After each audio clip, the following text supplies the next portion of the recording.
આજે આપણે મૌલિકભાઈના ફાર્મ ઉપર આવ્યા છીએ, જે ગેરતપુર ગામમાં છે, જ્યાં છેલ્લા 8 વર્ષથી ભેંસોનું મિલ્કિંગ થાય છે. તો આપણે સમજીએ કે એ કેવી રીતે મિલ્કિંગ કરે છે અને એમને શું ફાયદો થાય છે.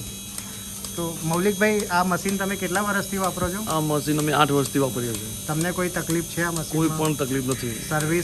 સર્વિસ પણ સારી છે ડીલાઓની. થી કેટલી ભેંસોનું તમે મિલ્કિંગ કરો છો? મશીનથી અમે 40 ભેંસોનું મિલ્કિંગ કરીએ છીએ. બધી કેટલા કલાકની અંદર મિલ્કિંગ? 40 ભેંસનું મિલ્કિંગ 1.5 કલાકમાં થઈ જાય. 1.5 કલાકમાં કરો છો. અને તમને કોઈ બી તકલીફ કે ભેંસોમાં હેરાનગતિ કે એવું કોઈ પણ હેરાનગતિ? મૌલિકભાઈ, કેમ આપણે ડીલેવલ કંપનીનું જ મશીન ખરીદ્યું? આ મશીન ખરીદવાનું એક જ કારણ છે કે આમાં પાવર મૂકવાની સિસ્ટમ છે, બીજા કોઈ મશીનમાં આવતી નથી. અને આનાથી બીજો કોઈ ફાયદો થયો તમને? હા, આનાથી એક ફાયદો થયો કે આપણે પહેલાં મારા ગાભણ થયા પછી પશુ 4-5 મહિના સુધી રહેતું હતું.